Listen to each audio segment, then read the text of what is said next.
Hey everybody, it's GoblinX and welcome back to some more Magic Arena. And today we're going to be playing a flashback draft of Magic Foundations, which will be the core set in Standard for the next 4 years at this point, I believe. So not exactly fully a flashback draft, but certainly not the newest set. Without further ado, let's just get into the draft here. This is a pretty self-explanatory draft format since it is a core set draft format. Any of the two color cards are going to be signposts for what that color pair is trying to do. So a pretty simple set to draft, but pretty fun stuff nonetheless. And our opening pack is absolutely absurd. It's honestly a little disappointing opening up two excellent mythic rares in the same pack. I think both of these are completely busted ways to start off the draft, but for flexibility, I'm going to go for the Chandra over the Zimone here. As if any red color pair is open, then we can play Chandra at the top of our curve, whereas Zimone, we have to specifically be able to draft exactly green-blue. So it is really exciting when you open your pack and you see two incredible rares until you realize that you only get to take one in draft and somebody else gets that Zimone. So the nice thing about taking Chandras here is that we know somebody here, probably this player directly to our left, is going to be in green-blue and probably not taking any of our red cards now in pack number 2. So pick 2 here. Dreadwing Scavenger is an excellent signpost uncommon for the blue-black archetype. That's the Threshold deck. Cares about filling its graveyard, usually by casting a bunch of cheap removal spells and counter spells and stuff. Instants and sorceries end up in your grave as soon as you play them, so that's an easy way to fill that grave up, as well as a little bit of self-mill and draw and discard like the Scavenger is doing. This card is excellent without Threshold. Drawing a card and discarding a card when it hits and when it attacks is really good card selection. Despite being off-color from Chandra, I still think Dreadwing Scavenger is strong enough here to go ahead and take it. And it's also not impossible to play a 3-color deck when our big red mythic rare is a 7-mana card. We can wait until we have 7 lands total to hit our double red. This is also a set that does have common dual lands, so we can take cards like Dismal Backwater as well as black-red and blue-red duels to try to get these 3 cards, or these 3 colors together in the same deck. Pick 3 is a very nice pack for blue in particular. Big Fin Bouncer is a good tempo play, slowing your opponent down, getting a creature on board that's big enough to trade into most of what's going on at that point in the game. The Arcane Epiphany is also a great card draw. Draw 3 off of the 1 spell. And then, of course, there's that Dismal Backwater that we were talking about if we try to fit all 3 of these into the same deck, which is where we would like to be ideally. I think I'm going to go Backwater here. That might be a little bit greedy because obviously now we're passing some pretty good blue cards. Maybe other players will try to go in that direction, but really want to get that fixing really well made for potentially going 3-color with this Chandra, because Dreadwing Scavenger honestly is strong enough. I'm almost just as tied to it as I am tied to the Chandra here. Despite Chandra being much more high impact when she hits the board, she hits the board a lot less often at 7 mana, whereas Dreadwing Scavenger is always going to be coming out in that early game. So these are pretty comparable in terms of power level when you consider, or when you factor in their mana costs and how often you'll actually be playing each card. Pick 4, Arcane Epiphany, sticking to blue, Swiftwater Cliffs towards Chandra, or Heroic Reinforcements. If we ditch the Scavenger and go for a Boros aggro deck, this card is fantastic. I think I'll actually make the same pick here and just grab another duel towards Grixis. Burst Lightning pick 5 is beautiful. Refute pick 5 is beautiful. And then the Ink Mage here is fine. It's a solid card. Normally that'd be a perfectly pick 5-able card. It's just we've got pretty premium interaction instead between Refute and Burst Lightning. They're both very, very comparable. I think I like Refute a little bit better here. The draw plus discard is very high synergy with a couple different things, mainly obviously with Threshold. That's going to be putting 2 cards in our graveyard off of the 1 spell, but it's also pretty high synergy in a deck that's trying to dig towards one really specific, really powerful card. The more draw and discard, the more looting that you have, the more often you'll be casting your really great top end spell. So I'm going to take Refute over Burst Lightning there, but it is very, very close. Now pick number 6, Think Twice, is perfectly solid. Aetherize is the kind of card that always looks a lot better than it is going to play out. In draft, even when you are a more controlling deck like what we're trying to do with Grixis here, you end up with enough defensive creatures on the board that it's not often your opponent's going to alpha strike everybody in into your open 4 mana. It's like the dream scenario for Aetherized just does not happen that often. To make it so like when the weak scenario for the card happens, it's really bad. Like if they attack with just one creature, this is immensely overcosted, and that'll happen plenty often. Pick number 7. Really not interested in any of these cards. Honestly, in any deck in this format.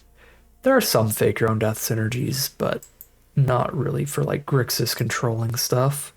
Might not be insane to just take a turtle here, slow things down. Soul Shackled Zombie's pretty fine. 4 mana 4/2, it shuts off any graveyard recursion while draining some life when it enters. Card's good in the black-white archetype because you have several cards that trigger every time that you gain life. So keep that in mind if you are in Orzhov. Light Shell Duo is kind of similar to the Turtle, where it's just a nice, like, chunky defensive card in this set. Sets up your draw as well, fills out Threshold. Pilfer's fine as well, but we're much deeper into the blue than the black. So when you're playing a 3-color splashy deck in almost any draft format, you really want to focus on your primary 2 colors still and just splash the third. So I'm going to go deep into blue rather than going deep into black this early, so we could go like blue and red and just like splash in the black. We have that still open to us. Pick 10, we will not be playing any of these.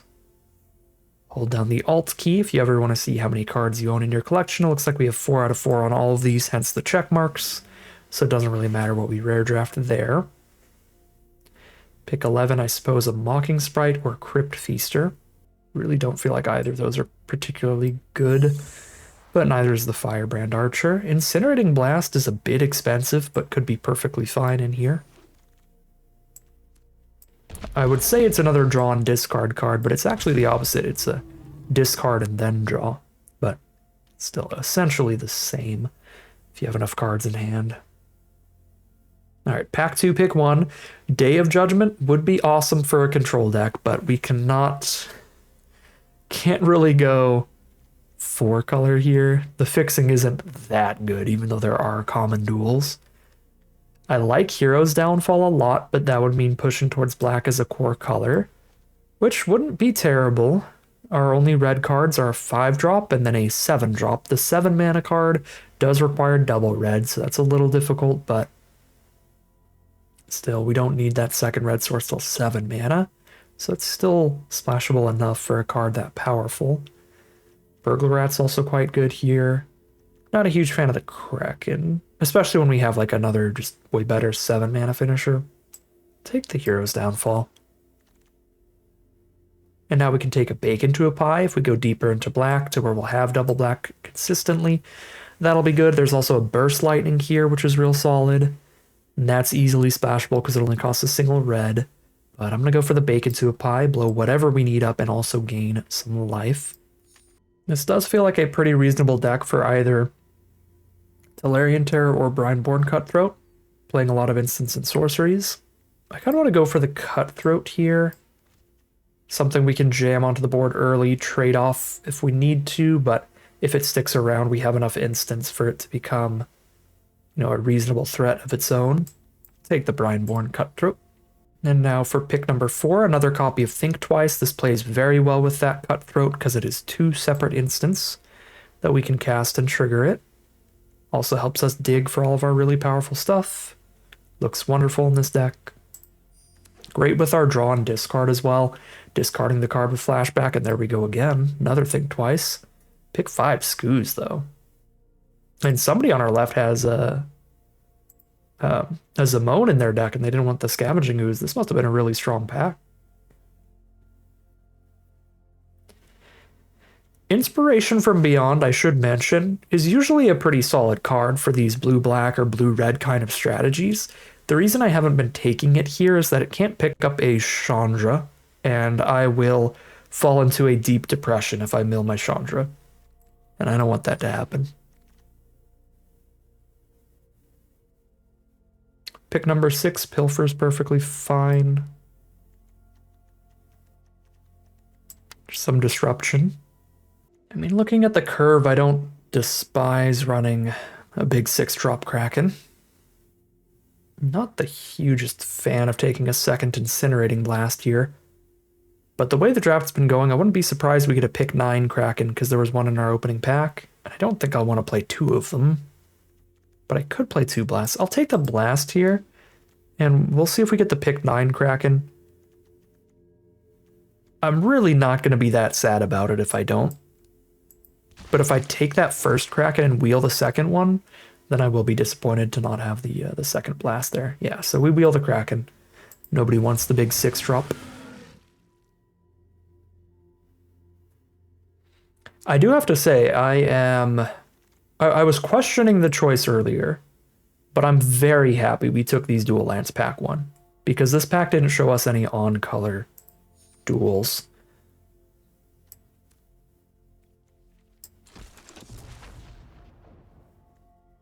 There were plenty of duels to go around, again, just not on-color ones. Burnished Heart can single-handedly ramp into Chandra. It can pick up Double Mountain for us. Okay, another Day of Judgment? What? Another Dreadwing Scavenger, though. We'll scoop that up. As useful as the fixing is, really don't think I can justify taking Evolving Wilds over such a strong, consistent card like Dreadwing Scavenger. So I'm going to take Scavenger over Evolving Wilds. We will not wheel that Evolving Wilds, sadly. But blue cards have been going late enough that we should almost definitely wheel the Think Twice. I don't know if we want 5 copies, but I think the other blue player in the pod is going to take Refute, and then we'll get Think Twice back. So if we want a 5th Think Twice, we will have access to it. Okay, another Swiftwater Cliffs looks quite reasonable here. It is competing primarily with Big Fin Bouncer. That is a great tempo play. 3-2 to the board, slow down your opponent by putting their biggest creature back in their hand. And again, that 3 power means this will trade into a whole lot of what they've managed to put on the board at that point. Dragon Trainer also wouldn't be completely absurd, but seeing as red is the splash, a double red 5-drop, it's a decent bit harder to cast than a double red 7-drop. Because that's a decent chunk later in the game that we need 2 red sources. I'm just going to go Swiftwater Cliffs here, but Big Fin Bouncer is very, very good. I don't want you to get the wrong impression by me consistently taking duels over Big Fin Bouncer. That card is fantastic. You should draft it pretty highly. But also, we're a 3-color deck. Splashing in a double red card, fixing is really important to this strategy. Now we can take an Eaten Alive. For pick 4, we can go ahead and just get a 2-mana 2/2 like Hungry Ghoul. This is very good in particular archetypes.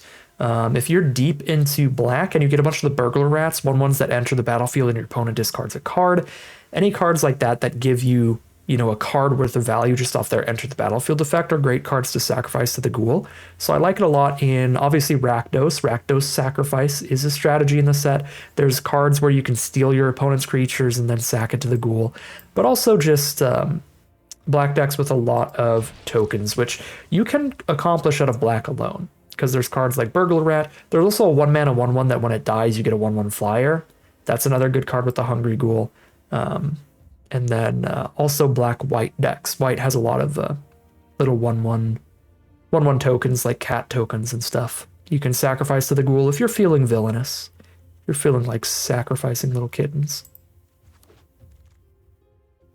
Pick 6. Ooh, a Fallout card.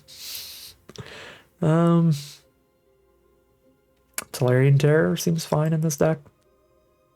Sanguine Siphoner wouldn't be that bad either, and we are quite low on early creatures to affect the board. Terror seems real good in a double Scavenger deck, though. I'm going to take Tolarian Terror. Not the kind of card you should shove into every deck, but this deck has a solidly high instant sorcery count as well as multiple ways to draw and discard and fill the grave a little bit more.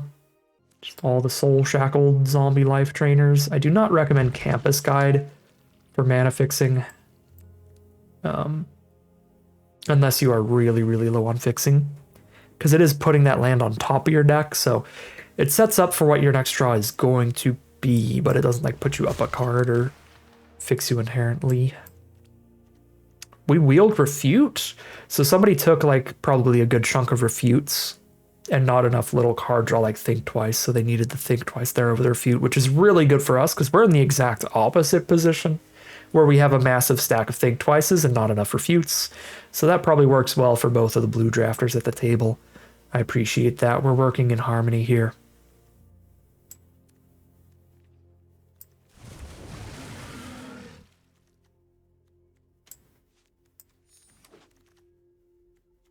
Certainly not splashing in all these random red cards.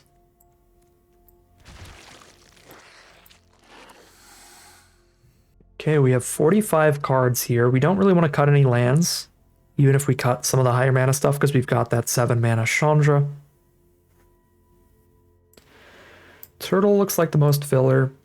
Mocking Sprite, very, very small for its cost. Even if its ability is okay. I've got a lot of 4-drops. Probably cut a couple of these Soul Shackled Zombies and maybe one of the Krakens. Do something like that. Burnished Heart is quite inefficient mana-wise, but it's still tempting in the deck with Chandra. But that's another card potentially on the chopping block here.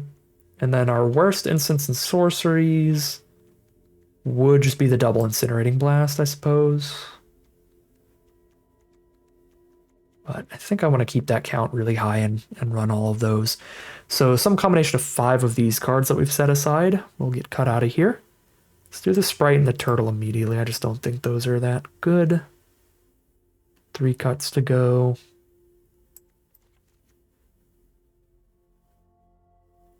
I mean, we've got a bunch of Think Twices. We got multiple Dreadwing Scavengers. I feel like we're going to have enough card draw, like digging through our deck really consistently to hit the colors we need for Chandra.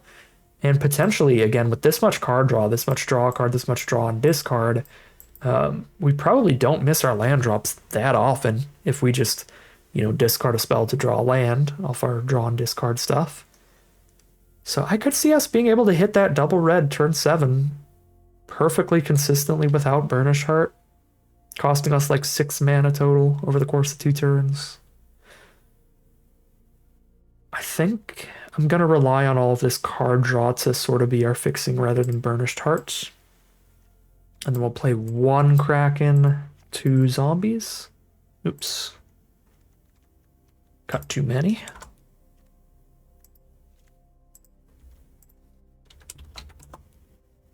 I mean, I don't think the Soul Shackled Zombies are insane in here either, so maybe we could play Burnished Heart over like the second Soul Shackled Zombie still. We will need to keep Double Mountain in the deck for Burnished Heart.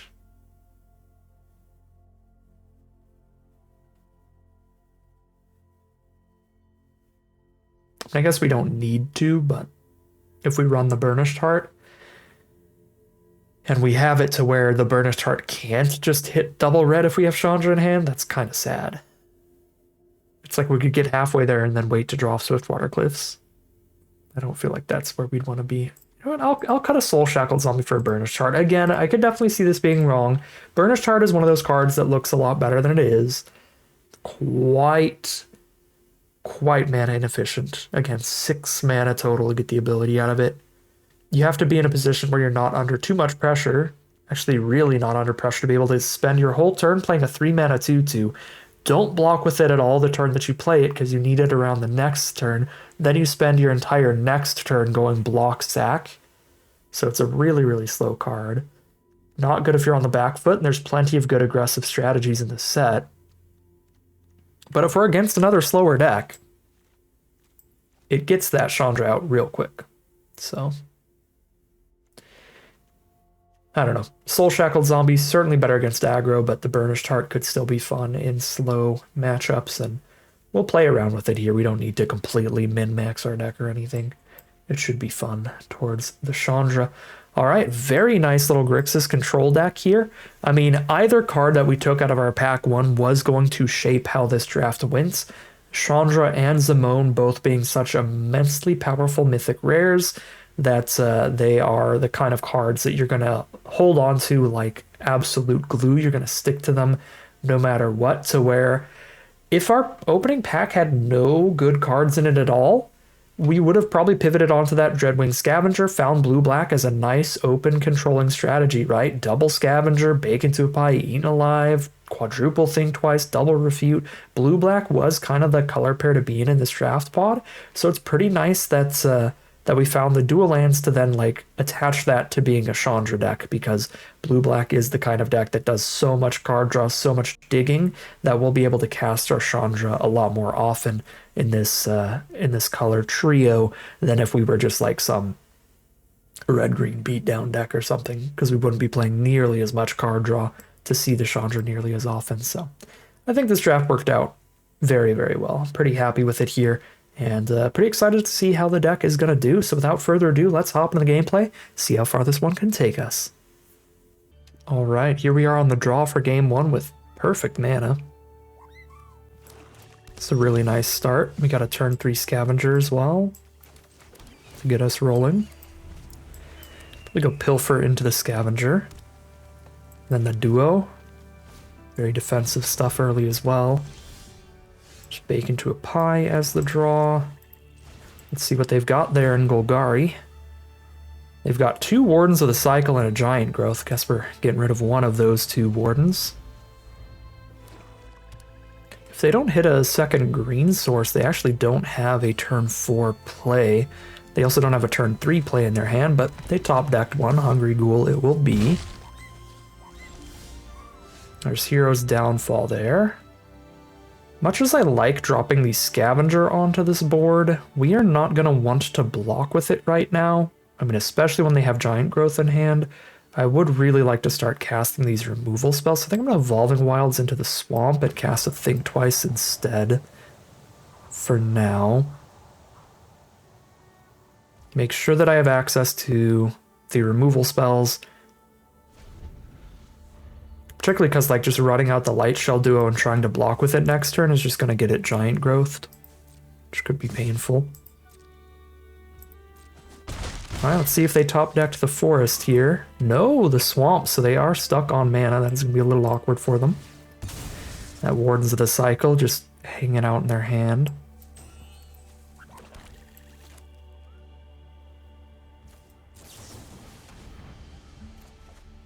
There's an Incinerating Blast for us.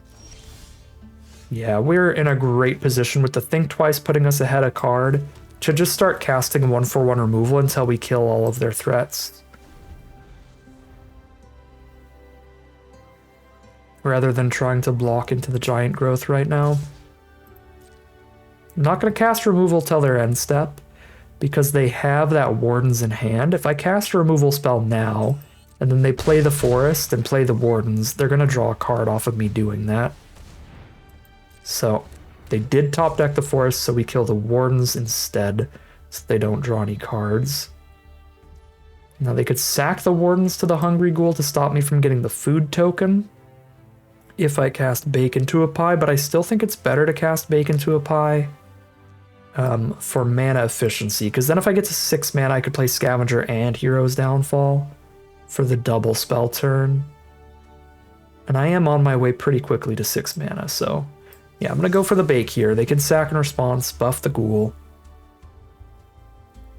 And then we just Incinerating Blast the Ghoul. So we lose out on a food here, but then they're down to just a single 2/2.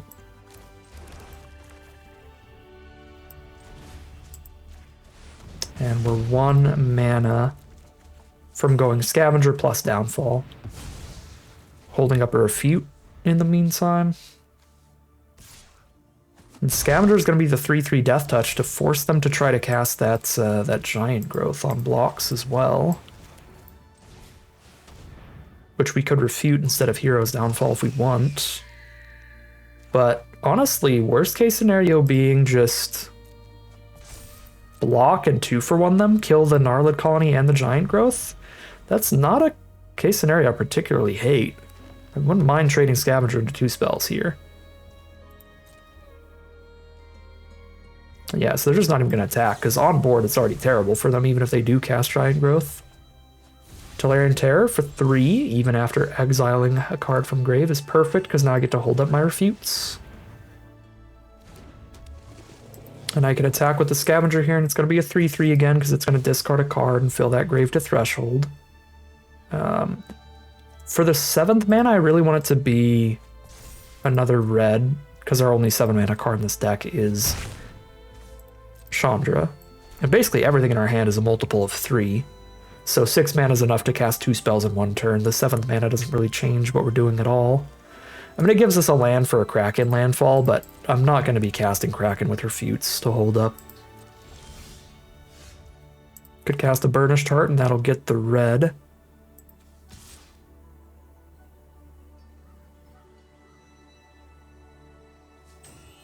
I think I'm still going to hold Terror back, even playing a Burnished Heart.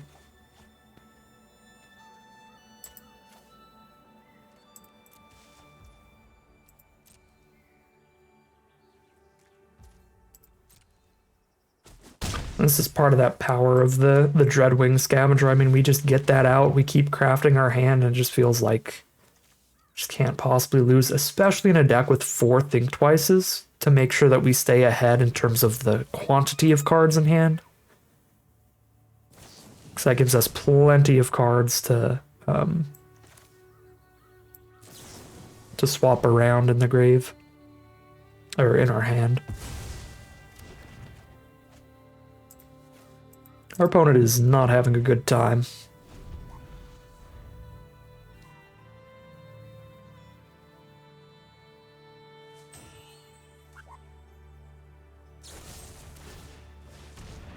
There's Hero's Downfall on Terror. Costs pretty much all their mana. Now they go Giant Growth on Burnished Heart, perfectly fine. We've only got 1 card in the deck that we would need to sack the heart for. Another Think Twice. Not bad. If we draw the land off Scavenger, we discard the Think Twice and play Zombie. Perfect. So I can gain a little bit of life here, be super safe, still have that absolutely wonderful refute up.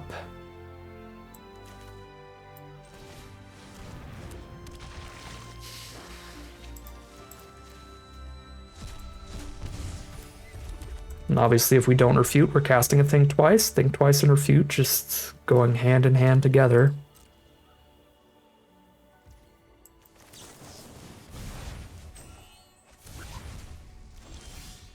Hungry Ghoul, cute.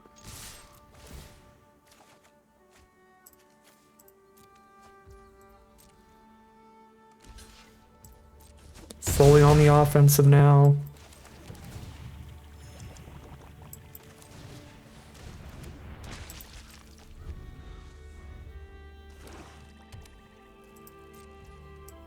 Now we got about 30 cards into our deck this game. We did not get to Chandra.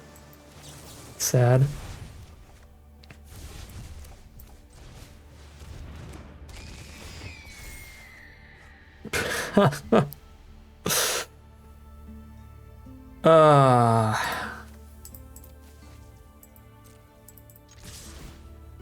That's so sad. I cry every time.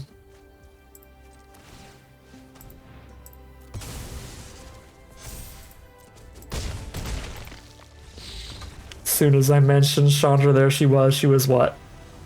The 10th? 10th from the bottom, I believe? Because I think we drew 1 card after her, so she wasn't 9th from the bottom, but hey. Still a very good showing from the deck. We are 1-0 heading to game 2. And worth noting, I did play a little bit too fast there and forgot one of my end step Think Twices. But luckily, again, we were just so monumentally far ahead, it didn't really matter.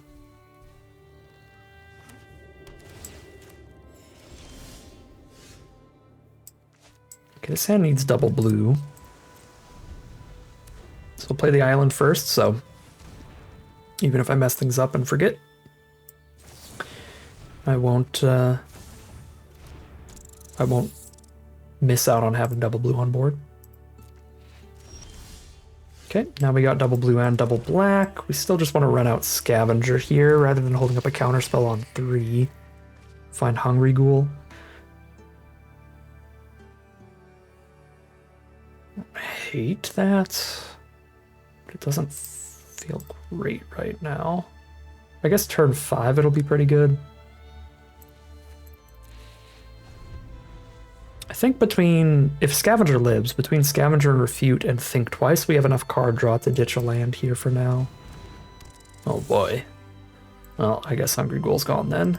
They're gonna double rat us. Bake into a pie. Very nice hand. We can bake or refute.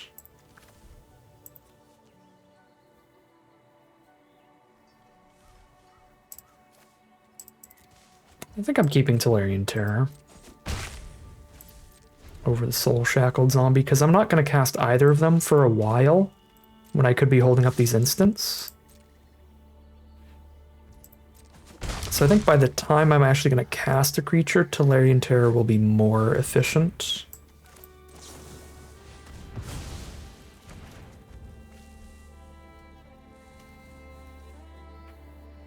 Unless I just discard it here. Could be a thing. I mean, there's nothing to blast right now. We can ditch that and just play it. Yeah, now I'm not holding up a counter spell. So we play Tolarian Terror or Light Shell Duo. I mean, maybe I am. Nope, that's not a counter spell. Cool. I go Duo and set up the draws. This could also lead into like a 1-mana Tolarian Terror. Oh boy. Double Dreadwing.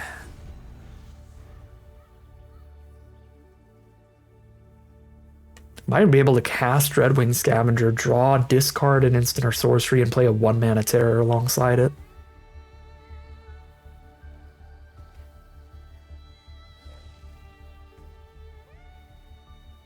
Eaten Alive? Yeah, they were waiting for their 5th mana, don't find it, so Sack a Rat works fine.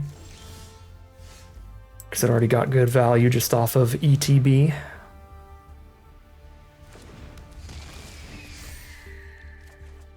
I guess I should specify, when I say ETB,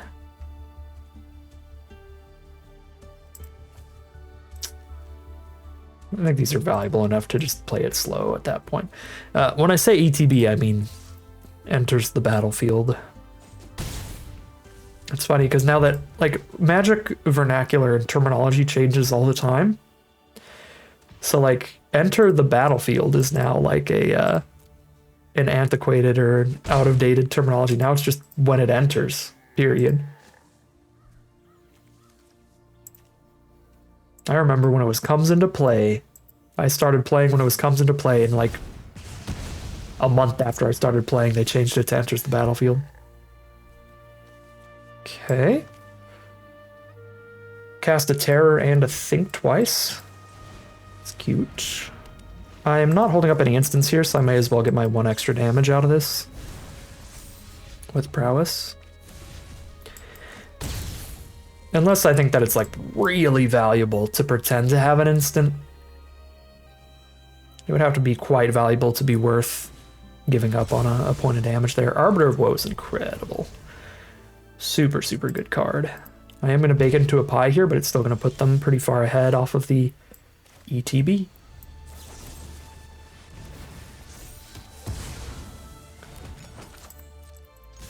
They got a Zombify for that. That'll be rough, but I think we're still in the lead. They do not, so that's going to be 2-0 heading into game 3. Brineborn Cutthroat Think Twice combo, and then slow our opponent down with Big Fin Bouncer. This is a very slow Tolarian Terror hand, so that part's not great. In fact, if we draw Refute or a Scavenger or something, this time I think we are just ditching Terror.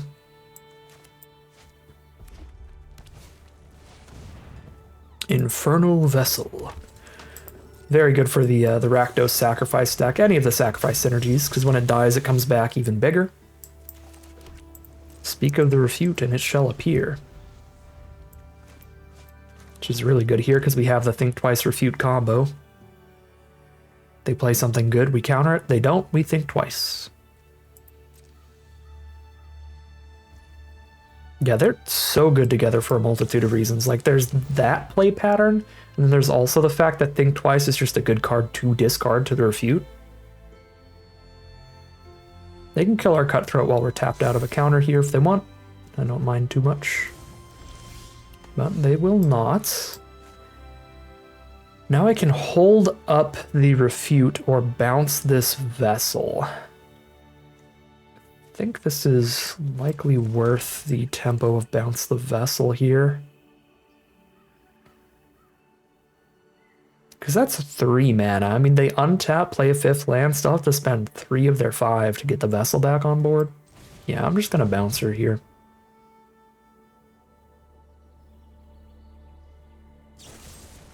Okay, they do have the bacon to a pie for the Cutthroat. They just wanted to wait till our turn to see if we played anything better, and we did not. So they kill the Cutthroat.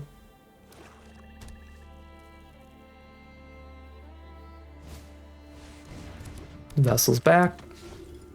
And there's a Heartfire Immolator. Heartfire Immolator for Big Fin Bouncer's a fine trade. And Pilfer is a fine draw.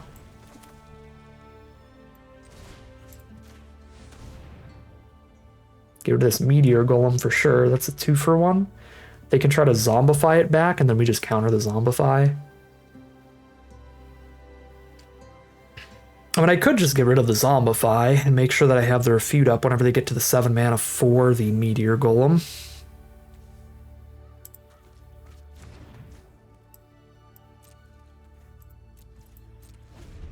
Because they're only at 5 out of 7 now.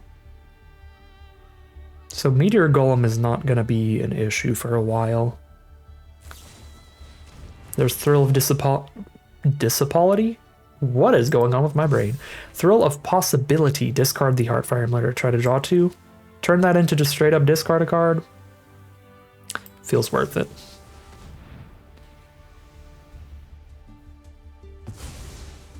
Now I don't have the counterspell up for Meteor Golem, but we know that it's going to take a minimum of 2 more turns for it to come out anyway.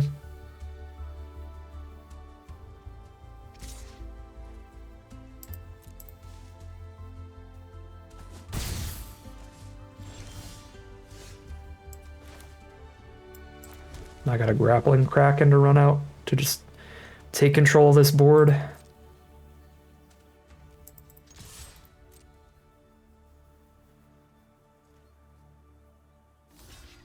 There's the trade. And here's the Kraken.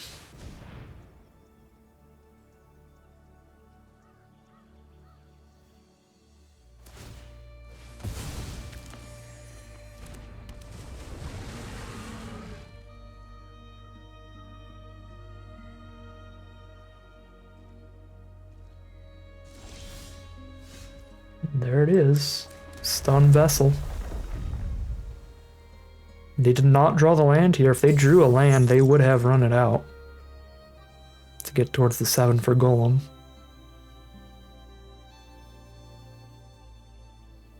Maybe I should have... Well, no, never mind. I was going to argue that maybe I should have pre-combated the Terror, so I know I can Terror and Think Twice in the same turn. But I can still do that main phase too. The only reason that I would need to cast Think Twice during combat is if they like try to kill Kraken with a removal spell. In which case, if I played Terror first and then I cast Think Twice, I still wouldn't have the mana up to cast any counterspell I draw into anyway. So either way, I can't really protect Kraken during that combat and also play Tolarian Terror in the same turn. If I had to cast the Think Twice, I wouldn't be able to play the Terror. So it is better to wait till post-combat so that I have the option of Think Twice and trying to hit a counterspell.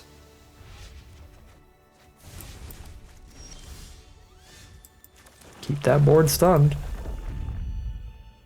And they're 2 swings from dead, but they did hit the land here.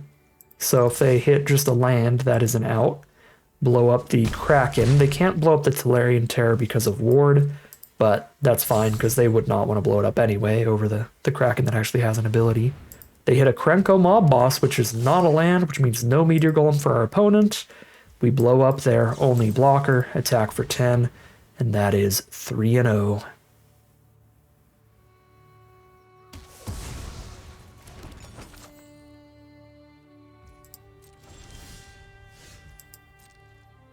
A little icing on the cake here. This will be our second game. We drew Chandra the turn that we had lethal on board. Oh, they might have a trick here. Stab their own vessel to get the chump block. All right. That is cute. We actually get to cast Chandra here, but again, she's going to have absolutely nothing to do with this win.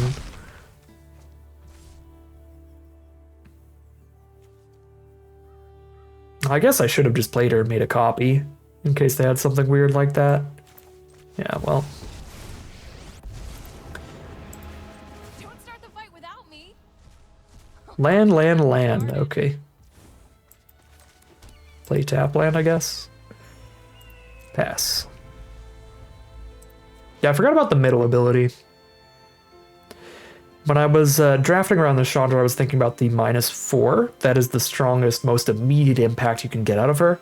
And then, of course, the +2 as the card draw engine. But the middle ability would have been relevant there, right? That way, even if they could sacrifice their thing, they just die. All right. There's the concession from our opponent. And that is 3-0 heading into game 4. Here we are for game 4.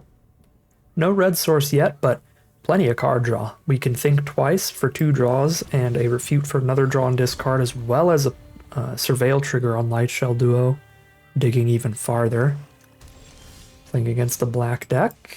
Let's run out the island again, just in case I don't pay attention to what lands I play on future turns. Now we already have double blue for refute, even if I flub it up later.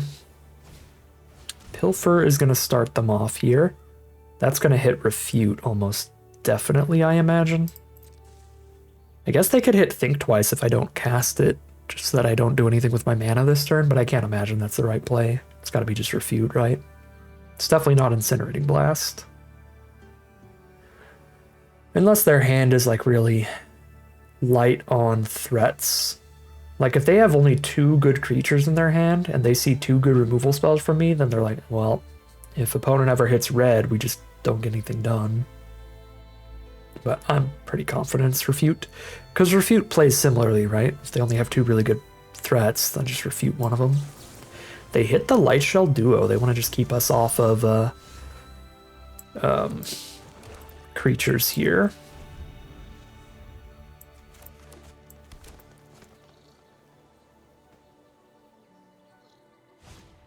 Llanowar Elves is fine. Gold Vein Pick. Gold Vein Pick is a little less fine because I can't blast it, but I could blast like anything else. Then I could use the digging here. Find the Dreadwing Scavenger, that's a nice one.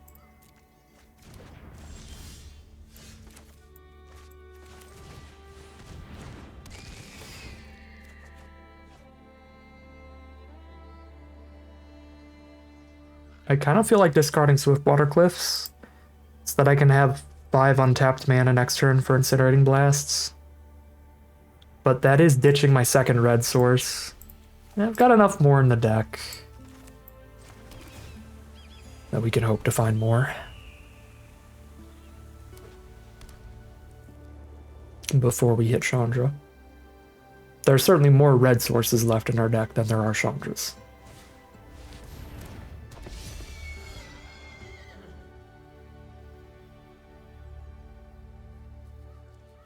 Good Fortune Unicorn. That is going to be a blast target, because that just buffs their whole board, right? Everything else that's coming out is coming out even larger.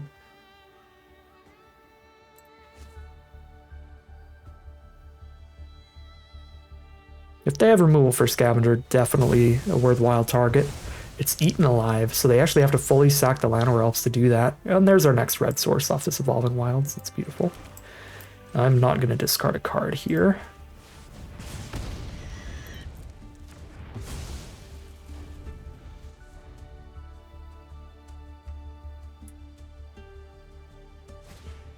Vanguard Seraph, sure. They'll know that we're out of removal, but joke's on them. We actually drew a bacon to a pie.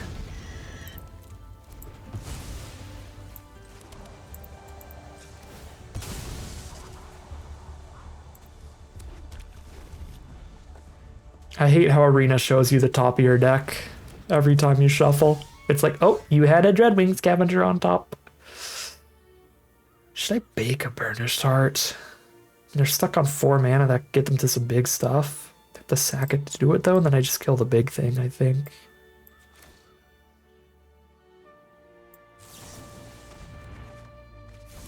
Hello, my friend. Yeah, I'm gonna save this bacon to a pie.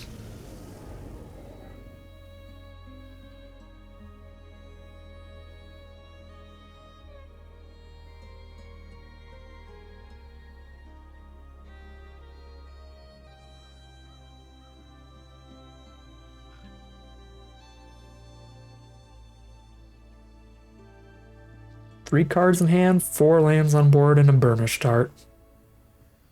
What do you want to do, opponent? They are going to go ahead and ramp up with that Burnished Heart. They are just not drawing lands naturally.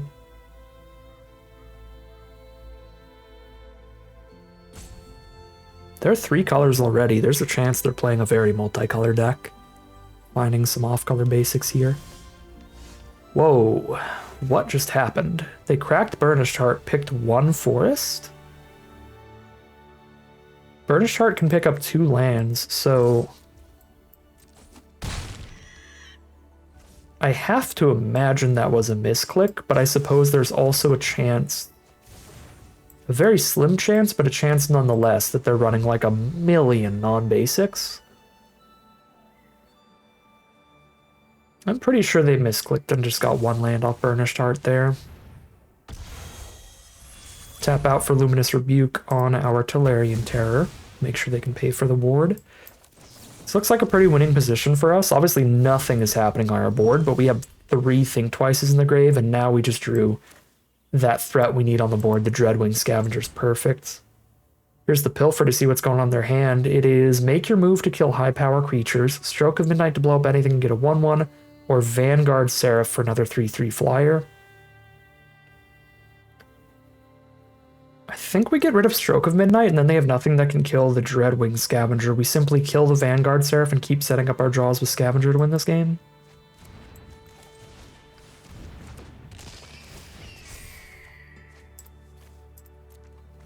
Dig through any extra lands we're drawing now.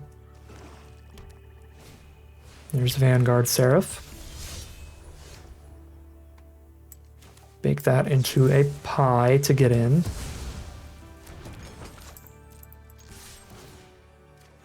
Drawn to a Big Fin Bouncer.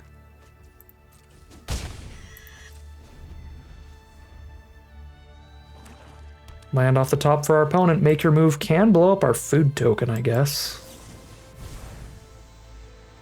But we are pretty much just stranding that make your move in their hand. Yeah, now we've drawn a Brineborn Cutthroat and an Eaten Alive. And a Chandra for good measure. There's the GG from opponent. This may be the scoop to the Chandra. They're down to 9, and here she is.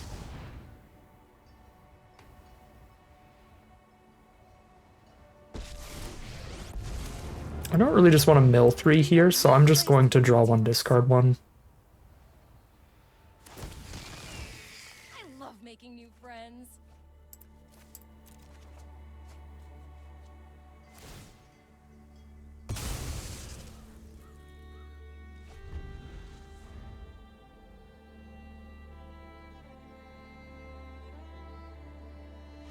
And there's the concession from our opponent. Once again, Dreadwing Scavenger.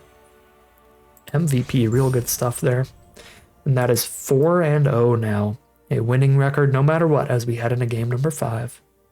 Here we are for game 5 on the draw. We're on the draw, but if we don't draw land within our first 3 draw steps, we'll be in a really bad spot. If we do draw land in the first 3 turns, though, Scavenger, Refute, Downfall, Burnished Heart, tons of options, and we're a 17 land deck. That means 15 out of the 33 cards left are lands, so it's a slightly weighted against us coin flip, but we get to flip that coin 3 times to get a land on turn 3. I'm going to keep this. I think we can win 1 out of 3 coin flips and have ourselves a good game here. First draw is Light Shell Duo.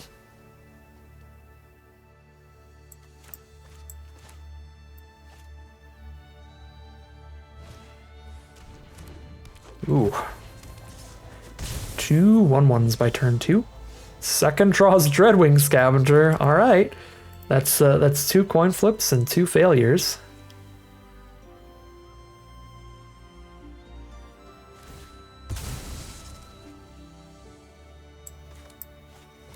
If it's any consolation, though, the Dreadwing Scavenger is a very good card for once we do hit that third land. And if we hit the third land on turn 3, then it's like we never missed. We didn't hit it turn 3, and now we have to discard the hand size. Brutal. Alright. We failed 3 coin flips in a row. Discarding Burnished Heart, because we're under enough pressure here, I cannot just like play a Burnished Heart, untap, crack a Burnished Heart. I need to play cards like Dreadwing Scavenger that immediately draw towards just hard casting those lands. Well, not hard casting, but playing them naturally.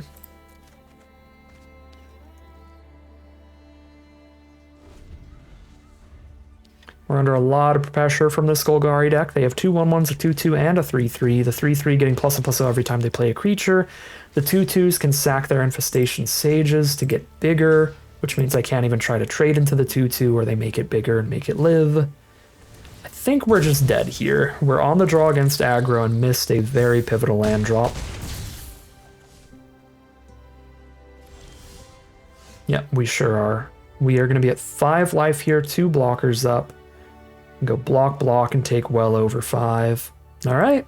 Simple as that. Get curved out on the draw, miss a land draw, and that can happen to any deck. Rough stuff, but our first loss, we still have plenty more games to play to get our next few victories. We are 4-1, heading into game 6. All right, much safer opening hand here. For game number 6, we're also on the play, which is very helpful. We have all of our colors set up, and we have that turn 3 Scavenger to get us digging for whatever we need.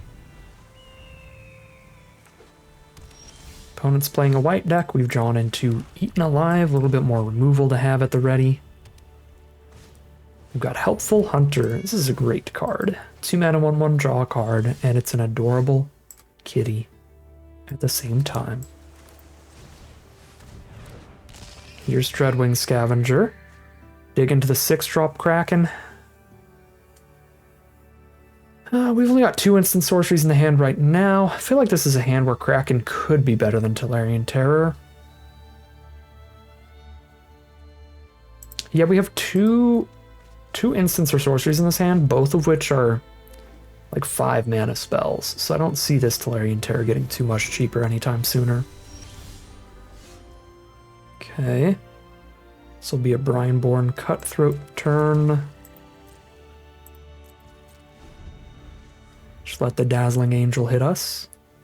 Full mono white, 4 planes in a row. There are some very strong life gain cards like Felidar Savior, 2/3 life linker. Put a +1/+1 counter onto 2 creatures on the board. That card is super strong. We're low enough on instants in this hand that we just play Brineborn Cutthroat as a mediocre removal spell. Just kill a 2/2 and buy us a little bit of time.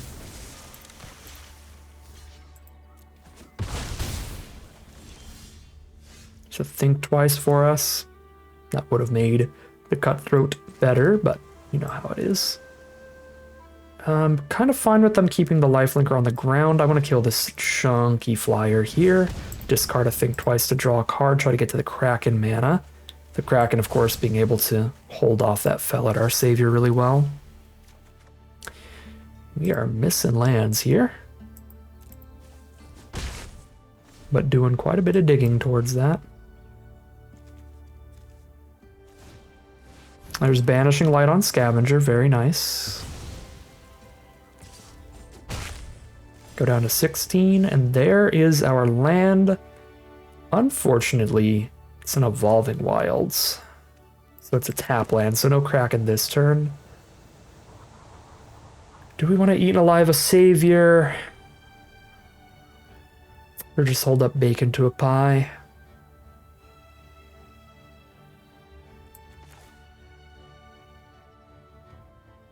They've only had to play 1 removal spell. If they manage to removal spell Kraken, I will be really disappointed that I didn't just blow up the Savior this turn.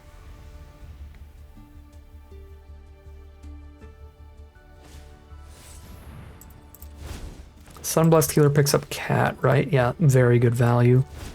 This card's an excellent uncommon, big fan. 2 mana, 3/1 lifelinker plus 2 mana kicker. Recast a 2-drop from your grave. Just a full-on cream of the crop 2-for-1. Just good value. Good draw. We hit the land for the Kraken here. But they've done some digging here, so they're likely to have the removal for the Kraken, like a make your move or something. Yep.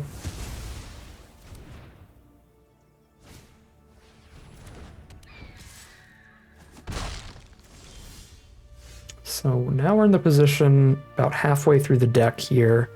We just want to buy as much time as possible to try to draw into, like, Chandra to just flip the game in our favor. Maybe baking the healer into a pie. Is there an indestructible trick in the sets? There's an indestructible uncommon. Divine Resilience, but there's no like common 2 mana +1/+1 counter and indestructible or anything, so I think I wait till their turn on bake into a pie in case they play like something that buffs the board in any way, and we just kill whatever gets buffed a bunch. But I'm not going to wait till post-combat, because I'm just going to kill the bigger creature if they play a bigger creature post-combat with our sorcery. So we'll stop damage and then also kill the biggest creature. Definitely killing a Johnny's Pride Mate. The amount of life gain stuff they're doing.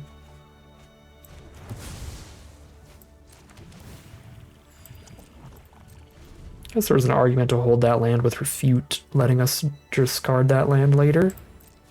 Oh my god.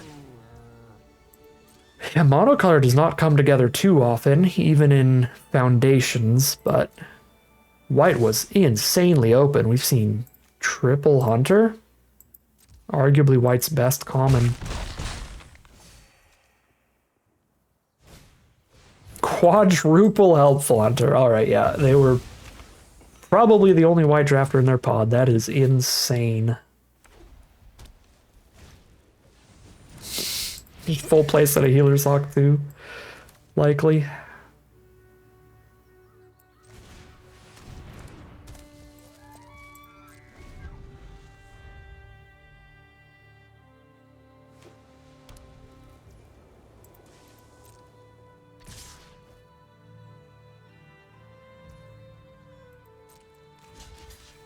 Yeah, I mean, we're falling really far behind because all these helpful hunters were like, get more stats on the board and then keep just as many cards in their hand.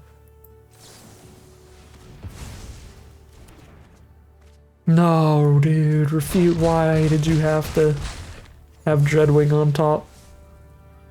And that's where I do get punished for playing that land earlier. A 5th helpful hunter?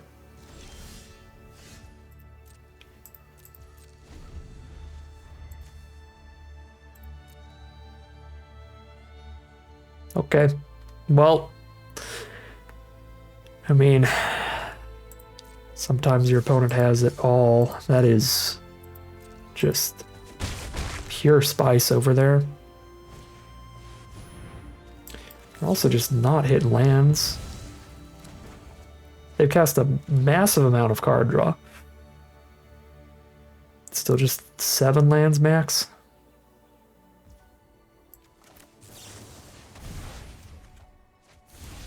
That's a very good draw.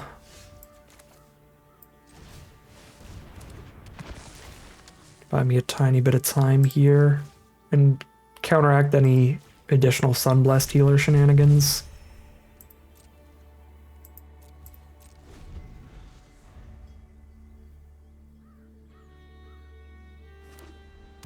We still went off a top deck Chandra, and we have a few turns to get there.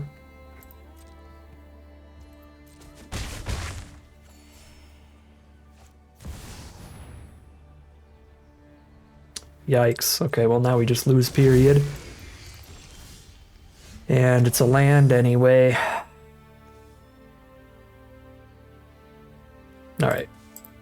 rough one. Just an incredible deck from our opponent. 5 Helpful Hunter, just completely wide open white.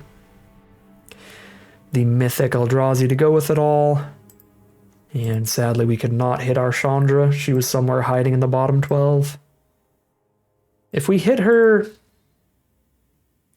at least like 2 turns ago, I think we can win that game.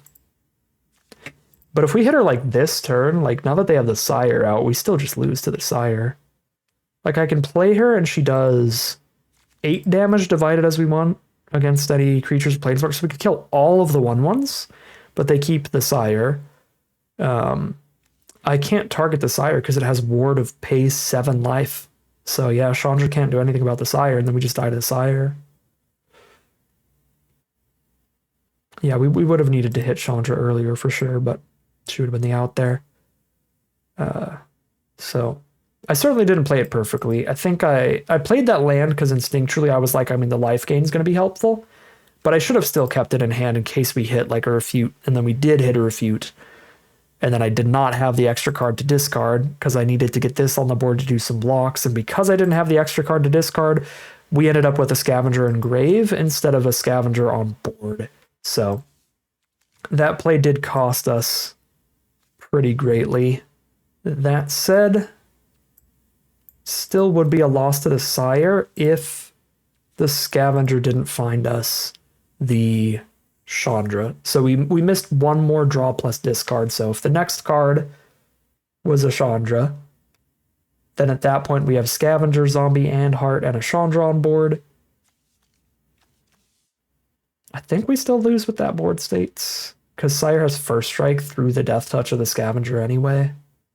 Just attacks Chandra. Yeah, I mean, I think we lose no matter what, but it was definitely a misplay to play that land out. As valuable as that 1 point of life could be in the late game, we have so much draw and discard in this deck, we do really need to make sure to have an extra card in our hand for those, because refuting and just milling one is super rough if you mill anything relevant, and we certainly did, hitting a Dreadwing Scavenger. That is 4-2, heading into game number 7. All right, here we are on the draw now for game number 7. Another great opening hand, perfect mana. Scavenger on 3. I'm going to go Swamp with this Evolving Wilds turn 1, so I have the opportunity to play Ghoul on 2 if we hit an untapped land. If we hit a tap land, I'm probably going to play a tap land on turn 2, so that I know I can play Scavenger on 3. Scavenger on 3 is more important than Ghoul on 2. Okay, or if we hit no lands, that works as well. Just get the tap land out. Lock in that turn 3 Scavenger, especially with all these Think Twices in hand to discard. Elvish Archdruid, so that currently taps for a single mana. So I don't need to insta-kill that, and even if I did, I couldn't. I don't have double black yet.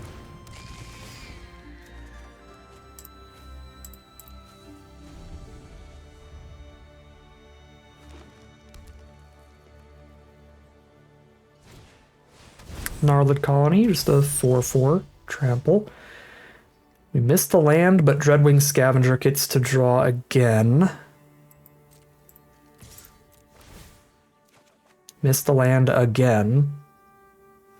Can cast a Think Twice hard cast for 2, so that if I top deck an untapped land, I can also play Hungry Ghoul this turn. Or I can just flash back a Think Twice. I think I would much rather hard cast one here, because it's more instants and sorceries in grave, it's more cards in grave, and if I hit the land I can play a blocker as well. Oh my god, Arena. We miss a land again. Take 4 down to 17. And there's Spinner of Souls, fantastic rare. And there's our land. So Spinner of Souls is gross because even if you kill it, gets value, right? Oh no. No, you just have to kill it first. Yeah, this one doesn't trigger off of itself. It triggers off of all the other cards. Okay. It does have reach though. If I Hero's Downfall, terror costs 3. And then I attack and terror costs 2. That's still too expensive. So we need to go bake into a pie here on Spinner. Counter any of their other draw. There's Chandra, but I'm missing land draws, so not that likely to hit 7 soon. Get an instant or sorcery engraved for Tolarian Terror. If I put one engraved next turn, I can cast Hero's Downfall and Tolarian Terror, and that's a huge turn to try to stabilize. Yeah, next turn's gonna be Downfall plus Terror. Let's Stitch Thick twice again. And then I have a Death Touching blocker to hold up rather than attacking with Scavenger. We gotta be full defensive next turn, pretty much for sure. So, I mean, look at this damage, it's 8 damage, go to 9. Vampire Soul Caller picks up the rare Spinner of Souls. And we miss a land draw because why not? Alright, well, we locked in a good play for even if we miss a land draw.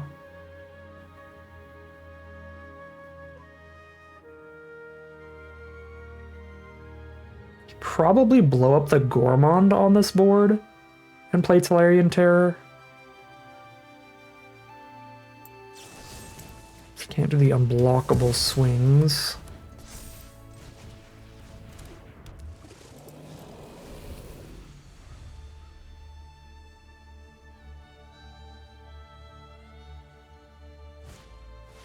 There's the Spinner.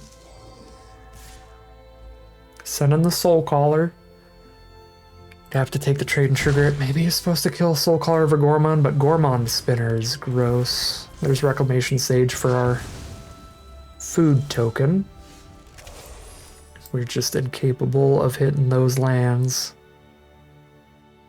Gotta go Bouncer. Bouncer on Spinner here, I guess, is all we've got. Really?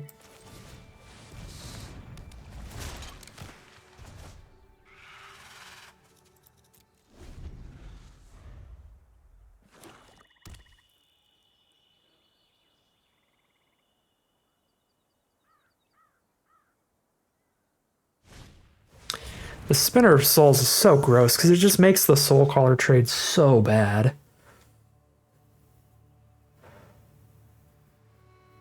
I trade off and they just draw a creature anyway. I can't afford not to.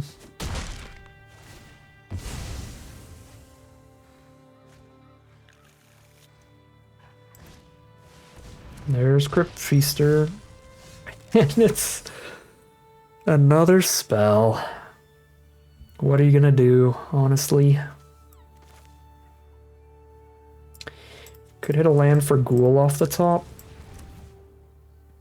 Probably still dead on board to like Menace here. Oh my. We're 21 cards deep on 4 lands.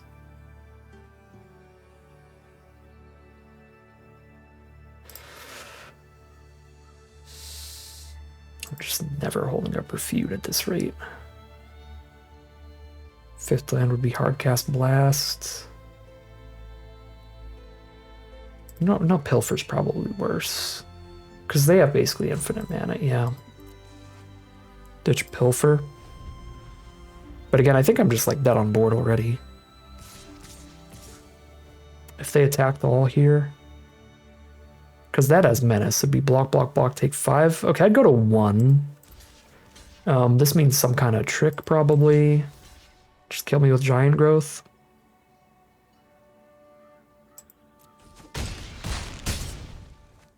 Nope, just keeping the cooler cards safe, I guess. Here's double Spinner trigger, so you cannot possibly lose. They've got Muldrotha as well. And Sire of 7 Deaths. Alright, well. That was absurd. Very disappointing run for this deck. 4-0 into 4-3. Getting all of your losses stacked in a row is always quite rough, but the way that we lost those games was also pretty brutal today. The middle loss The middle loss was like a standard loss. That was fair enough. They had a very, very good deck with 5 helpful hunters and a Sire of 7 deaths, just constantly constantly flooding the board while keeping just as many cards in hand to never run out of gas. That just really showed off the power of helpful hunter, like tons of 2-for-1s, helpful hunters all being those little 2-for-1s, and then the 3-1 uncommon reanimating something from grave being a pretty huge 2-for-1. So just played against a really good mono white deck, just no one else in their pod drafting white, so they get all of the goodies there. That was a fair enough loss, but the other 2 losses were just really, really rough, really statistically unlikely mana issues, which can happen. It's just a very disappointing way for what I think is quite a solid deck to end the run, because as we saw in the 4 wins in a row, it was very, very good deck there. Even in those mana issue losses, we had the kind of hands that were like, our opponent was playing some great stuff in each of those games, but if we never missed a land draw, then we'd have the interaction that we needed to stay in that game and probably come ahead once we get to Chandra on the board at 7. We just did not hit those lands, and it's not, again, any fault of the deck, I think, right? We're a 17 land deck with quadruple Think Twice, double Scavenger, double Refute. There's plenty of draw going on. As we saw in that last game, I mean, we did tons of draw and discard triggers and still just couldn't get to the lands, so it happens. I think this was just about the best build. The Burnished Heart did seem pretty unnecessary. It didn't really do anything, but it's not like we had anything much better to put in over it. Like, the deck would be a little bit better with a Turtle over a Burnished Heart, or maybe an Erudite Wizard over a Burnished Heart, just because it's got fun combos with the Dreadwing Scavenger. Some other filler common creature over Burnished Heart. It's not like there's anything incredible that got left in the side for the Burnished Heart. Maybe Grappling Kraken, but pretty much all of our losses it wouldn't have helped because it was too much mana. We did not have 6 mana in 2 of our 3 losses. So yeah, maybe like the Turtle or the Wizard buys us a little bit more time in those 2 mana issue losses. But that's just about the only thing I think I dislike about this deck. I'm really happy with the way that we drafted, taking those dual lands really highly. I think playing Dimir Control off of the Dreadwing Scavengers, splashing in the Chandra was an excellent way to run her, because that's just a deck that's drawing so many cards. We get to see her a lot more often. We get to those higher mana values pretty consistently because of the massive amount of card draw that we have to draw into those lands. And that is how we won the 4 games that we did win. Yeah, I think it was a good deck. It was a decent run. We did win more games than we lost, but just a couple really, really rough mana issue losses. Gonna drag it down to that 4-3 record today. But that is gonna end today's video. As always, I'd like to thank my patrons and YouTube members for their support, as well as you for watching the video. If you enjoyed it and are interested in seeing some more, you can always like, comment, and subscribe to tell the YouTube algorithm to send us more in your recommended feed. If you'd like to catch me live, check out the Twitch channel in the link in the description below. And if you'd like to support the channel directly, you can check out the Patreon link in the description below. Other than that, as always, thank you very much for watching, and I'll see you again soon for some more Magic Arena.